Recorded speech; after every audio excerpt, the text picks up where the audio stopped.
Esse áudio traz a leitura do capítulo, abre aspas, situação etnográfica, fecha aspas, e movimentos étnicos. Notas sobre o trabalho de campo pós-Malinowskiano, nota 1, escrito por Bruce Albert. Esse capítulo faz parte do livro Crítica à Antropologia, que foi publicado em 1997. A principal fonte das reflexões a seguir é a minha longa experiência de pesquisa antropológica e ativismo com os indígenas Yanomami na Amazônia brasileira, 1975 a 95. Aqui, porém, não pretendo entrar em detalhes dessa experiência, nota 2, mas sim extrair dela alguns parâmetros éticos e políticos gerais que me parecem exemplares do trabalho de campo antropológico na atualidade com povos que outrora foram a principal referência etnográfica da, abre aspas, intervenção da sociedade primitiva, fecha aspas, Cooper. O trabalho de campo tradicional, tal como canonizado por Malinowski no prefácio de Argonautas do Pacífico Ocidental, Malinowski, Verestocking, Quilani, está, como todos sabemos, em extinção. Não porque os povos nativos estejam fadados ao desaparecimento, como escreveu Malinowski, uma profecia infundada recorrente desde então, mas, ao contrário, porque estão se tornando cada vez mais sujeitos de sua própria história e leitores de seus próprios etnógrafos. Geertz.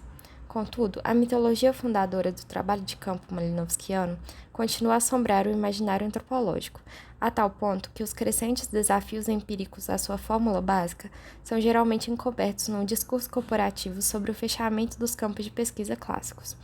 Essa nostalgia soa como se a pesquisa etnográfica supusesse um direito transcendental à objetivação cultural, e esse direito estivesse sendo subitamente colocado em questão por, abre aspas, povos antropológicos, fecha aspas, que estão perdendo sua autenticidade e, ainda pior, sua docilidade ao ingressar indevidamente na pós-modernidade ocidental. O que está desaparecendo hoje, porém, não são os povos e sociedades que no passado se constituíram nos objetivos privilegiados da, abre aspas, etnografia tribal, fecha aspas, Litt, embora muitos deles permaneçam dramaticamente ameaçados. Não é nem mesmo a possibilidade de acesso a campos de pesquisa tradicionais. O que esvai cada vez mais são as ilusões epistemológicas em que a antropologia clássica se baseava. Isso é, em primeiro lugar, a evidência empírica da circunscrição de seu objetivo, abre aspas, sociedade tradicional como um isolado social e cultural bem definido e, em segundo, a transparência científica de sua metodologia, a observação participante como uma simples ferramenta para o registro de dados sociais preexistentes. O desaparecimento dessas duas ilusões fundadoras será o tema desses breves apontamentos que se dividem em duas partes. Eu começo examinando como a emergência de movimentos étnicos transformou a, abre aspas, situação etnográfica, fecha aspas, nota 3, em seguida abordo as implicações e perspectivas intelectuais criadas para a disciplina por essa transformação. Reconhecidamente, antropólogos e sociólogos africanistas não verão nada de novo nessa problemática. Pode ser uma novidade interessante, porém, observar o surgimento dessa situação no contexto da antropologia amazônica, visto que a antropologia das terras baixas sul-americanas passou por uma transformação substancial de sua prática de pesquisa de campo nas décadas de 1970 e 1980. Ela ampliou, em particular, os contextos históricos e sociológicos de seus estudos e expandiu suas preocupações culturalistas para abarcar mudanças sociais e políticas. Descola, Taylor. Essa transformação acompanhou, de fato, profundas mudanças em curso nas sociedades ameríndias, que, naquele período, começavam gradualmente a se constituir como sujeitos políticos em face dos estados-nação que as governavam e circunscrevem. Nota 4. Esse processo, abre aspas, descolonização interna, fecha aspas, ofereceu ao sul-americanismo novas perspectivas para a redefinição de seu campo, provavelmente tão importantes quanto as que abriram para o africanismo no período de descolonização das décadas de 1950 e 1960. Etnicidade e desenvolvimento. Esse processo, entretanto, não se limita à América do Sul, nota 5. Em todo o mundo, as sociedades indígenas representam aproximadamente 300 milhões de pessoas, vivendo em 70 países. IWGIA. Sua emergência no cenário político nas últimas décadas, tanto local quanto internacionalmente, pode ser atribuída, em grande medida, à ordem mundial de desenvolvimento estabelecida depois da Segunda Guerra Mundial e aos projetos nacionais de modernização que se seguiram. Nota 6.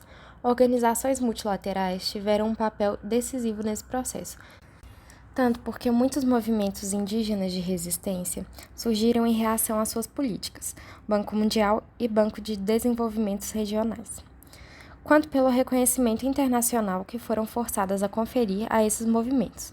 Agência das Nações Unidas, Sistema Interamericano, União Europeia, nota 7. As Nações Unidas, através da Organização Internacional do Trabalho, publicaram em 1953 um volumoso relatório sobre a, abre aspas, marginalidade econômica, fecha aspas, dos povos indígenas. Esse relatório foi seguido pela Convenção Internacional de 1957, abre aspas, sobre a proteção e integração das populações indígenas, tribais ou semitribais de países independentes, fecha aspas. Convenção número 107 da OIT. Um texto escrito em estilo altamente paternalista e assimilacionista, que prevaleceu até 1989. Nota 8. Ao longo dessas 3 décadas, essas sociedades marginais, entre aspas, se tornaram objeto de projetos de, abre aspas, desenvolvimento econômico, fecha aspas, voltados às próprias populações, ou, mais frequentemente, a seus territórios e recursos naturais. A partir do final da década de 1960, a resistência a essas operações conduziu gradualmente ao surgimento de novas formas de organização política e de estratégia de empoderamento baseadas na etnicidade, eficazmente disseminadas nas décadas seguintes pela influência crescente das ONGs no cenário internacional de desenvolvimento. Cérnia. A partir do final da década de 1960 e ao longo da década de 1970, o número de organizações indígenas cresceu substancialmente e, em 1975, a criação do Conselho Mundial de Povos Indígenas marcou o início de sua interação em nível global. Nota 9. Elas também passaram a receber o apoio de diversas ONGs especializadas surgidas na Europa e nos Estados Unidos nesse período. Nota 10. Desse modo, questões relativas a povos indígenas começaram a ser cada vez mais debatidas por organizações internacionais.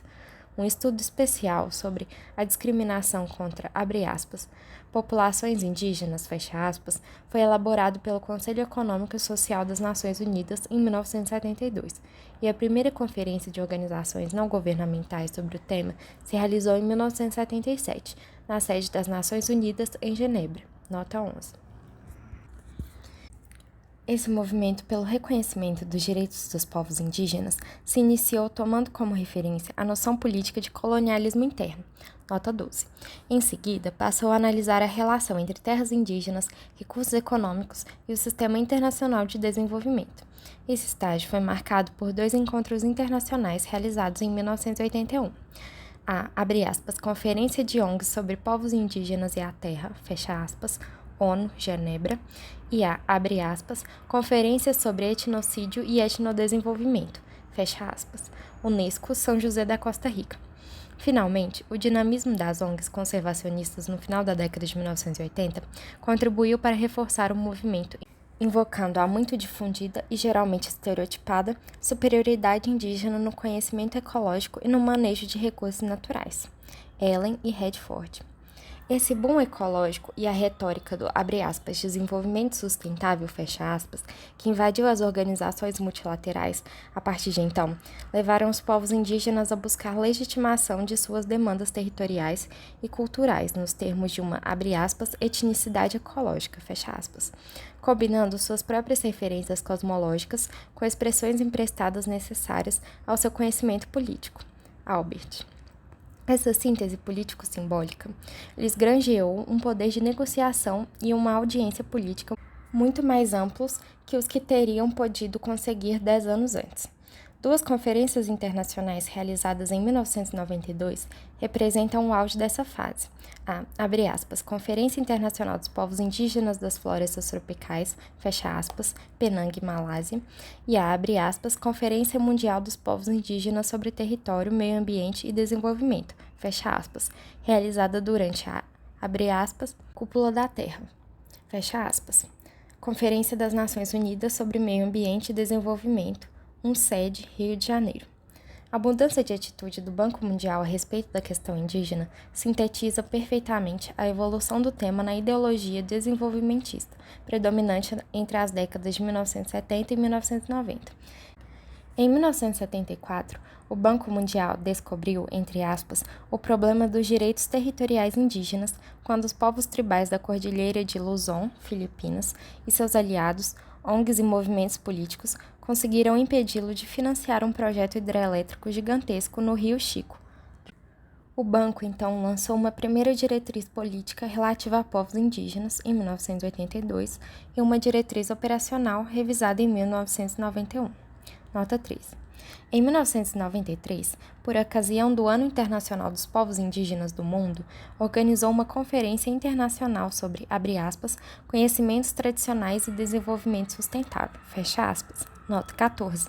Esses processos, o empoderamento indígena local e a globalização político-simbólica da etnicidade definem um contexto no qual as condições e desafios da pesquisa antropológica na sociedade de referência da etnografia clássica estão sendo delineados hoje. Essa dinâmica confronta a maior parte dos antropólogos em suas pesquisas, e muitos estão diretamente envolvidos nela através de seu trabalho com organizações indígenas e ONGs de apoio. Movimentos étnicos e ativismo antropológico. É desnecessário dizer que essa situação de mudança tem infligido danos expressivos aos preceitos canônicos da, abre aspas, observação participante, fecha aspas, etnográfica, um modelo por excelência e tropo da antropologia moderna. Desde a década de 1970, comunidades e organizações indígenas têm questionado abertamente os propósitos e consequências dos estudos antropológicos em relação aos seus próprios projetos de autodeterminação. Nessas circunstâncias, os antropólogos se veem confrontados com suas obrigações éticas e políticas, eludidas pela etnografia clássica, mas atualmente indiscutíveis. De um lado, prestar contas de seu trabalho a povos que eram tradicionalmente apenas os objetos, entre aspas, de seus estudos. De outro, assumir a responsabilidade que o seu conhecimento implica para as estratégias de resistência desses povos diante das políticas discriminatórias e expoliadoras dos Estados-nação dominantes. Contudo, longe de conduzir a uma mera condenação da antropologia, essa situação criou uma demanda crescente de envolvimento antropológico. A demanda provém tanto de comunidades e organizações indígenas, quanto de ONGs envolvidas com direitos humanos, desenvolvimento local ou na defesa de interesses indígenas. Esse tipo de trabalho antropológico, aplicado, entre aspas, tem sido cada vez mais reconhecido em si mesmo como um, abre aspas, ativismo antropológico, fecha aspas. Verpaine e Wright. A expressão abrange iniciativas geralmente associadas a um de 5 setores-chave: terra, saúde, direito, educação e economia social. As atividades em cada uma dessas áreas podem ser muito diversas, mais empíricas e técnicas que propriamente antropológicas, mas elas estão intimamente ligadas ao conhecimento e à competência adquiridos por meio de experiência de pesquisa etnográfica. A relação a seguir, por exemplo, baseia-se no trabalho antropológico comum no Brasil. 1. Atividade de mediação. Consultoria técnica para lideranças e organizações indígenas, expertise em processos judiciais, direitos territoriais e direitos humanos, trabalho de informação ligado a campanhas promovidas por ONGs. 2. Atividade de documentação. Análise de documentos relacionados a políticas regionais de desenvolvimento e empreendimentos econômicos que afetem territórios e direitos nativos, acompanhamento da legislação sobre questões indígenas e monitoramento de lobbies políticos e econômicos envolvidos em sua elaboração. 3. Pesquisas orientadas para a ação, concepção, implantação e avaliação de projetos de ajuda técnica, saúde, educação, ambiente, economia social, estudos com finalidades jurídicas ou administrativas, conflitos de terras e direitos humanos. Etnografia didática. Produção de manuais técnicos e de material pedagógico para o treinamento de agentes de saúde e professores, indígenas e ou não indígenas, elaboração de textos etnográficos leigos, entre aspas, ou simplificados para uso jurídico ou de organizações não governamentais. É óbvio que tais atividades não podem ser consideradas pesquisa antropológica em sentido estrito, nem supõem ou pretendem substituí-la, mas elas certamente configuram o contexto usual do trabalho de pesquisa de campo etnográfica hoje, dada a crescente integração entre movimentos étnicos e a intervenção de organizações não governamentais nos cenários sociais e políticos locais. Os antropólogos desempenham essas atividades enquanto desenvolvem sua própria agenda de pesquisa e, muito frequentemente, essa última só é aceita e compreendida no contexto das primeiras. Esse tipo de arranjo surge cada vez mais como resultado de negociações formais com representantes das comunidades ou com organizações indígenas regionais. Tais negociações comparáveis, por exemplo, aquelas nas quais antropólogos trabalhando na França estão envolvidos atualmente, (AUTAB), não eram consideradas necessárias no passado com povos exóticos, entre aspas, que, em graus variados, eram forçados a aceitar a presença de pesquisadores em virtude das, abre aspas, situações coloniais, fecha aspas, em que estavam inseridos. Leclerc. Nesse contexto, o engajamento social do etnógrafo não pode mais ser visto como uma escolha pessoal, política ou ética, opcional e estranha ao seu projeto científico. Ele claramente passa a ser um elemento explícito e constitutivo da relação etnográfica. A, abre aspas, observação, fecha aspas, do antropólogo não é mais meramente participante, entre aspas. Sua participação, entre aspas, social se tornou, ao mesmo tempo, condição e enquadramento de sua pesquisa de campo. Nota 15. Essa situação mostra, em contraste, o quanto a ideologia da neutralidade etnográfica depende de se escamotear a relação de dominação que torna possível a intrusão do antropólogo, forçada ou comprada. Assim, transformados os parâmetros do trabalho de campo tradicional, não é mais possível esquecer ou ignorar o fato de que a observação antropológica se inscreve num contexto histórico e político, no qual a sociedade observada está direta ou indiretamente submetida à sociedade do observador. A omissão e a ambiguidade são ainda mais impensáveis, agora que os autores desse campo social interétnico, em geral, exigem que o antropólogo assuma uma posição ética e política muito explícita. A combinação entre pesquisa etnográfica e ativismo se tornou a situação básica do trabalho de campo para muitos antropólogos em países nos quais povos indígenas emergiram como atores políticos importantes, como a Austrália, a IAS, o Brasil, Ramos, o Canadá, Dick e Wadram. Para os antropólogos franceses, o caso dos Kanak na Nova Caledônia é exemplar. Benção. Esses novos aspectos do trabalho de campo colocam dois tipos de problemas para a pesquisa antropológica. O primeiro envolve a manutenção de sua independência diante de novos tipos de, abre aspas, demandas sociais, fecha aspas, que implicam certas restrições intelectuais.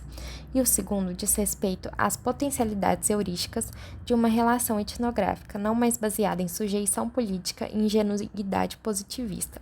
Passo agora a examinar essas duas questões. Abre aspas, demandas sociais, fecha aspas, e independência crítica. Tal como ocorre com qualquer pesquisa orientada para a ação, seja ela diretamente encomendada ou simplesmente introduzida pelos representantes de certa, abre aspas, demanda social, fecha aspas, a antropologia aplicada a povos indígenas coloca o problema da autonomia intelectual do pesquisador. Comunidades ou organizações indígenas e suas lideranças, assim como as ONGs de apoio, sempre esperam que o trabalho que encomendaram ou incentivaram um antropólogo a desenvolver conduza à legitimação de seu próprio projeto empoderamento cultural e político. Embora esse tipo de expectativa certamente suscite mais simpatia que outros, trata-se, não obstante, de uma construção social que, enquanto tal, é passível de análise e crítica antropológica. Atualmente, os interesses econômicos, recursos florestais, minerais e energéticos, geopolíticos, conflitos de fronteiras, guerras civis, migrações internacionais e ecológicos, conservação da biodiversidade, áreas de proteção, direitos de propriedade intelectual, em jogo de questões nas quais os povos indígenas estão envolvidos, têm ramificações de alcance mundial. Nota 16.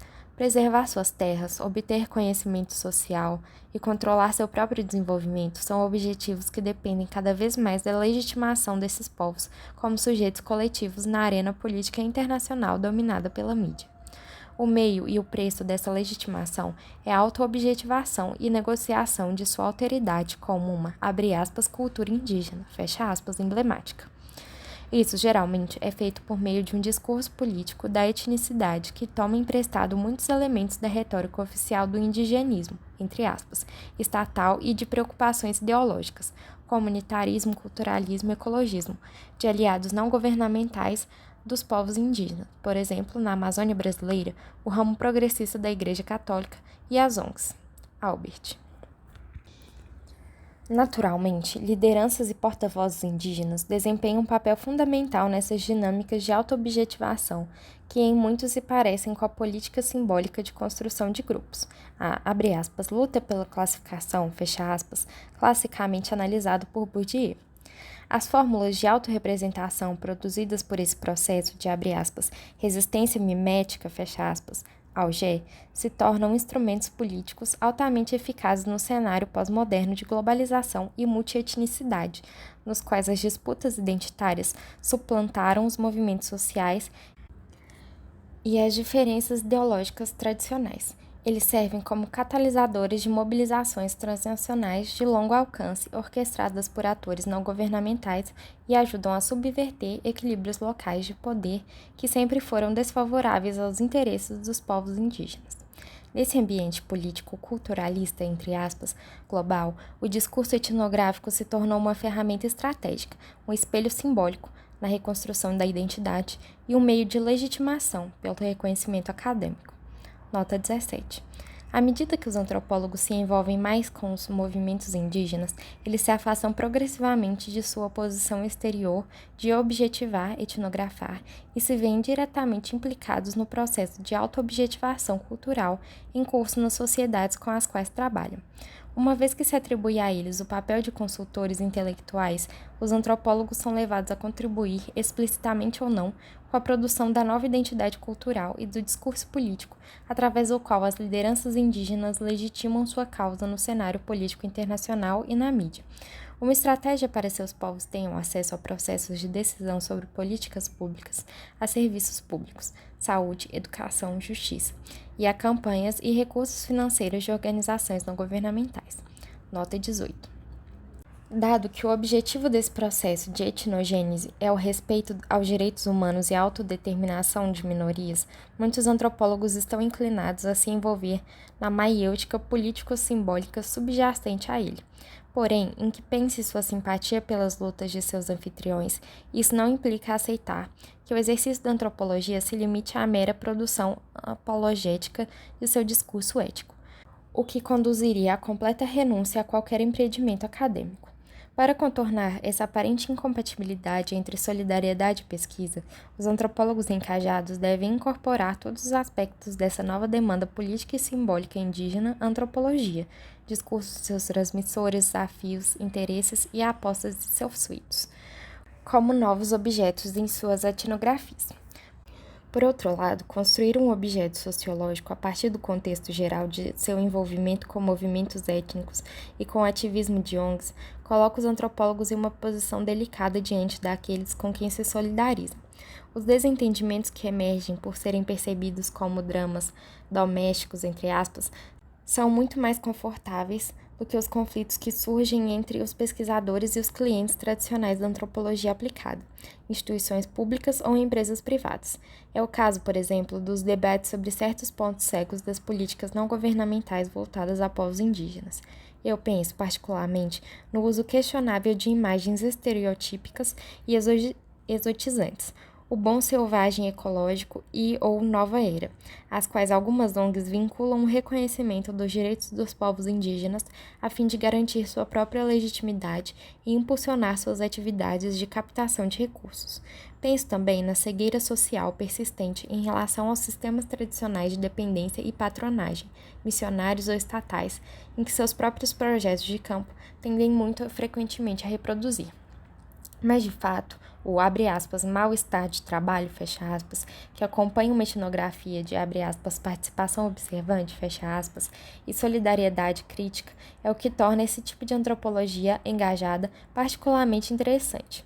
Nessas circunstâncias, a pesquisa antropológica se situa no ponto de interseção entre uma ética da responsabilidade, que liga ao relativismo, o interesse pelo local, e uma ética da verdade, que dirige ao universalismo, a preocupação com o global. Essa articulação entre valores e conhecimentos abre o caminho, assim, para um, abre aspas, universalismo relativista, fecha aspas, Caillet, ou um, abre aspas, universalismo de percurso, fecha aspas, abre aspas, universalismo de parkour, fecha aspas, Todorov, que, em minha opinião, é o que confere à antropologia sua verdadeira qualidade de humanismo crítico. Resultados heurísticos do ativismo antropológico. Este deslocamento dos parâmetros originais do trabalho de campo malinowskiano abre um novo horizonte para o escrutínio etnográfico, e essa mudança de perspectiva é certamente rica em potencial heurístico para a antropologia. Em primeiro lugar, em termos de temáticas, as dinâmicas sociais e simbólicas no coração das quais o antropólogo trabalha oferecem muitas novas áreas de pesquisa, a começar, como vimos, com o contexto de envolvimento do próprio antropólogo com movimentos étnicos e ONGs de apoio. Eu penso, por exemplo, nas mobilizações políticas, reestruturações sociais e redefinições culturais provocadas pela intervenção governamental e de ONG em nome do desenvolvimento sustentável. A isso eu acrescentaria os microprocessos sociais e simbólicos de, abre aspas, adaptação resistente, fecha aspas, externa, que operam na reinterpretação local e na subversão dos discursos e práticas associados a essas intervenções. Finalmente, eu mencionaria a necessidade de uma antropologia das iniciativas ideológicas no indigenismo, abre aspas, não governamental.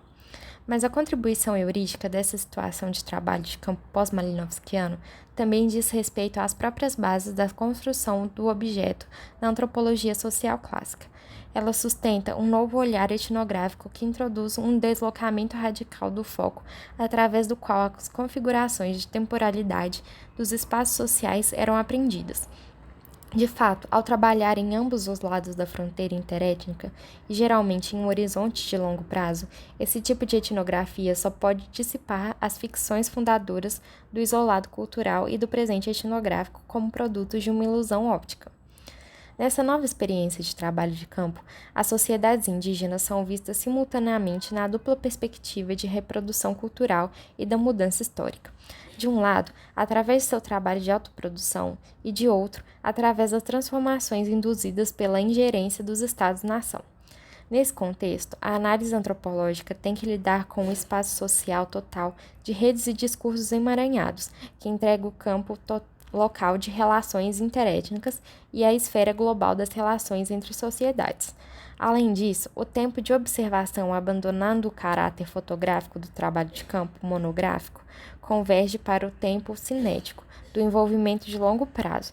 Desse modo, a análise antropológica também desloca seu foco da arquitetura de unidades sociais e formas simbólicas para a dinâmica histórica e política de sua produção e reprodução. A consequência mais interessante dessa abertura dos limites do tempo e espaço etnográfico clássico, porém, é a subversão da noção teológica e reitificante de culturas, entre aspas, Viveiros de Castro, a cultura, entre aspas, fetichizante como um, abre aspas, sistema de crença, fecha aspas, para o qual a mudança só pode significar degeneração como autorrepúdio social. Aculturação, entre aspas, como remendo simbólico, sincretismo, entre aspas, ou como reconstrução oportunista, etnicidade, entre aspas. As culturas, entre aspas, textualizadas como sistemas de diferenças essencializadas servindo a uma construção politicamente enviesada da autoridade. Abulo God. Tal visão das identidades culturais como mônadas teológicas assombradas pelo processo corrosivo da história claramente tem pouco a ver com aquilo que nos é dado a observar atualmente em termos de culturas, entre aspas, no trabalho de campo etnográfico.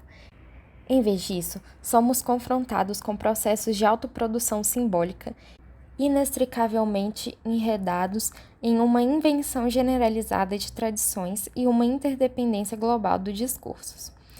Essa intertextualidade neologizante das identidades culturais promete ser um terreno muito fértil para uma antropologia do presente, em sociedades indígenas como em qualquer outras.